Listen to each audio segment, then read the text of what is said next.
horror pecado neste mundo.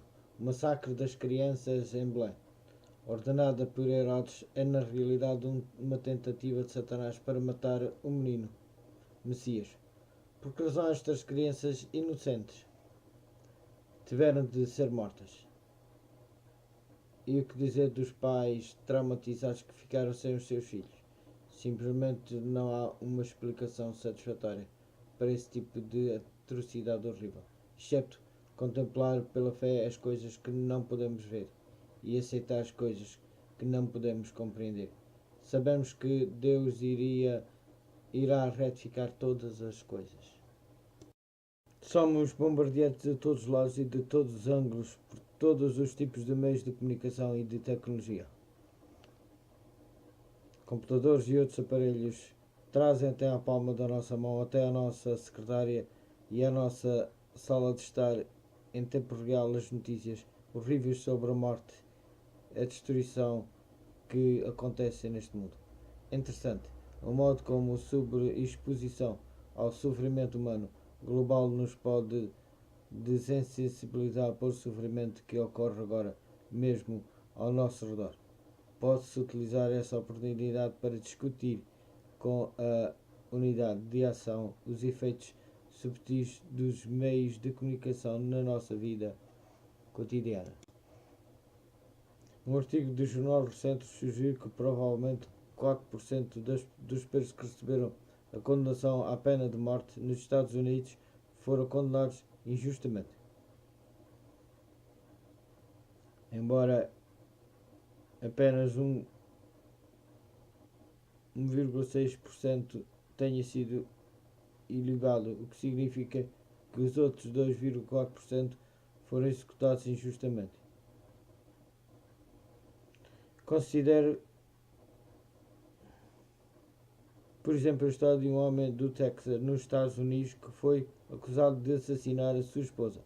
O homem foi libertado da prisão, depois de passar 25 anos preso, porque novos provas provenientes da cena do crime mostraram claramente que o responsável pelo homicídio era outro criminoso. Pense nisso, 25 anos na prisão, fazendo o luto pela perda de um ente querido, depois de ter sido injustamente condenado pelo seu assassinato. Noutros casos, a justificação chega apenas depois da execução letal ter sido realizada. O nosso mundo está cheio de tais histórias tristes, injustiças imerecidas e falsas acusações. Uma coisa é ver alguém sofrer sem conhecer as razões para esse sofrimento. Outra coisa é ver uma pessoa inocente que está a sofrer por causa das malfeitorias de outra pessoa. Como se sente face a todo o sofrimento desnecessário que existe neste mundo. Toda a humanidade está a viver as consequências da queda. O pecado tornou-se parte do nosso ADN. O grito desesperado de Jó a Deus no capítulo 10 faz eco a esta fratura existencial. Mesmo as suas declarações de inocência são as palavras amargas de uma pessoa que, apesar de estar a sofrer injustamente, é ainda assim um pecador, como somos todos nós. No seu discurso no capítulo 10, Jó volta-se a sua resposta à habilidade para Deus, embora isto seja dito sob a forma de um hipotético direi a Deus. Assim, isto é bem diferente do que Jó diz a Deus, quando chega realmente a falar com ele diretamente. Neste momento Jó está amargurado, a amargura que permeou todo o seu ser. Em hebreu, nefesh, eles perguntam por que continua Deus a oprimir-o, uma palavra usada nos textos da Bíblia, de modo a referirem-se às ações daqueles que Deus condena. Afirmando mais uma vez a inocência, Jó começa a interrogar-se sobre o caráter de Deus que, no entanto, o perseguem sem descanso.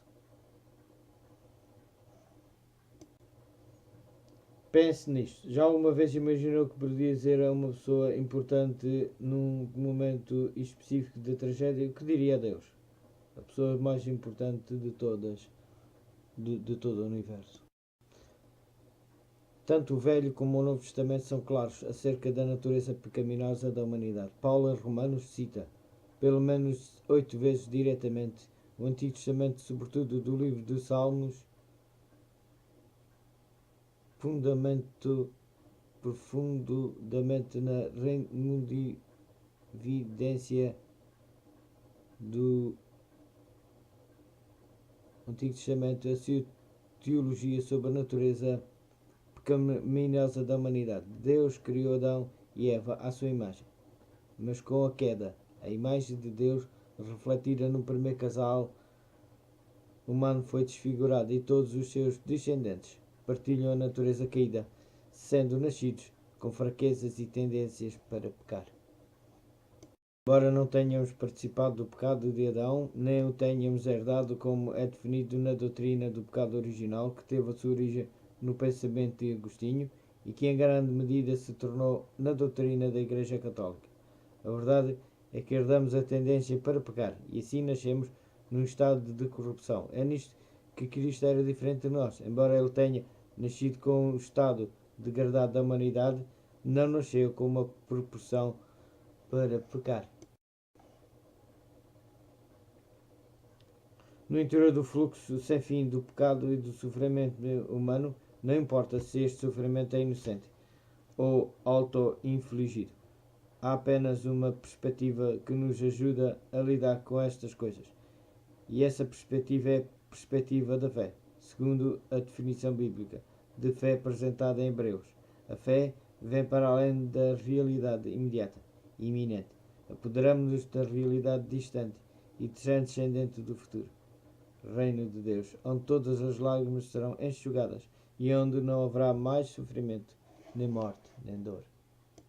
Pense nisto, de que modo o seu conhecimento da natureza pecadora humana muda as suas ideias sobre o sofrimento humano. É difícil, porque nós somos. Eu sou humano, é muito difícil entender a mim próprio. Alguns escondido entre a amargura desesperada do discurso destinada a IAE, no capítulo 10, há um belo vislumbre do começo da vida, em linguagem poética. Jó descreve como Deus tece o corpo de cada pessoa no ventre da sua mãe, como ele molda com perícia cada um de nós segundo a sua imagem. Ele já até enviou o seu próprio filho para morrer na cruz por essa fraca humanidade, sofrendo este mais intensamente do que qualquer sofrimento humano que possamos imaginar. O homem é o único animal, descreveu o ensaísta britânico Richard, pois ele é o único animal que é afetado pela diferença entre as coisas são e o que eles deveriam ser. A escola, lição número 9, a escola sapatina diz: intimações de esperança. O homem é o único animal, escreveu o ensaísta britânico William que ri e chora, pois ele é o único animal que é afetado pela diferença entre as coisas são e os que elas deveriam ser. As coisas certamente não são o que deveriam ser. No entanto, para um cristão que vive com a promessa da segunda vinda, há esperança. Uma grande esperança acerca do que as coisas se tornarão. Elas tornar-se-ão algo tão maravilhoso que nós, com a mente obscurecida pelo pecado, mal o podemos imaginar agora. Há uma esperança que a mente secular, em toda a sua estreiteza ilimitada, há muito perdeu. Esta semana, à medida que continuamos a explorar a questão do sofrimento no livro de Jó, vamos descobrir que mesmo no meio da tragédia injusta que caiu sobre ele, a qual não fazia qualquer sentido e não se justificava, Jó pôde assim